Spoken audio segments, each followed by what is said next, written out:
клетчатка чист? клетчатка ин торҳоянд ки асоси растаниро ташкил медиҳанд.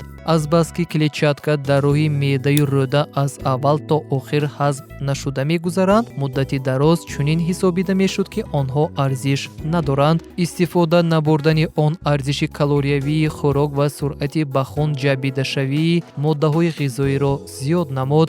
дар замонҳои пеш ин афзалият ҳисобида мешуд.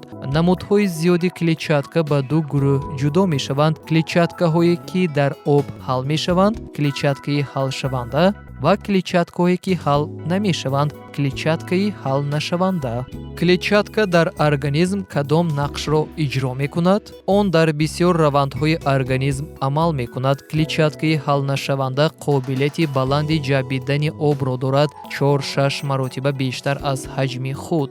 дар натиҷа дар меъда ва рӯда хамираи мулоими ба исфанҷ монанд ҳосил мешавад. ҳисси пурии меъда назар ба хӯроке ки клетчаткаи кам дорад зудтар фаро мерасад ва ин ба худдорӣ аз пурхӯрӣ ва назорат намудани вазн ёрӣ мерасонад. клетчатки аз об варам карда ба мисли исфанҷи тар шуда амал намуда рӯдаро пур мекунад, ки сабаби фаъолнокии он мегардад. агар хӯроке ки клетчатки кам дорад дар аъзои ҳозима дар намуди лӯндаҳои сахт дар давоми 3-5 рӯз ҳаракат кунад, он гоҳ хамираи исфанҷмонанди клетчаткадор хӯрока ин роҳро хеле зудтар дар 24-36 соат мегузарад.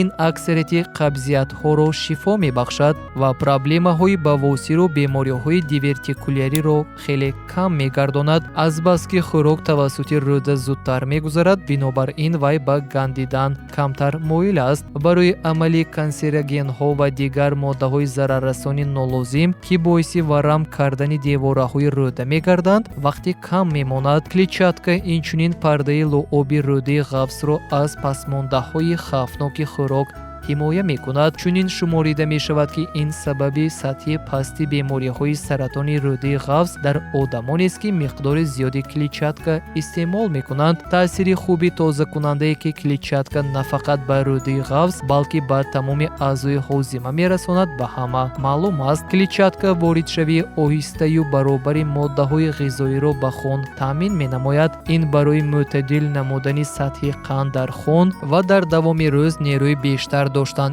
ёрӣ мерасонад. сатҳи устувори қанд дар хун гипогликемияро, камии қанд дар хун бартараф месозад ва барои зери назорат гирифтани диабет, зиёд будани қанд дар хун ёрӣ мерасонад. аз ҷиҳати дигар клетчаткаи ҳалшаванда дар паст намудани сатҳи холестерин дар хун ёрӣ мерасонад. ин ба шарофати ба холестерин илова намудани моддаҳои зараррасон ва аз рӯда фушурда бароварда шудани онҳо то даврае ки организм аз худ намудани онҳоро сар мекунад ба амал меояд. худро бо клетчаткаи зарурӣ таъмин мекунанд.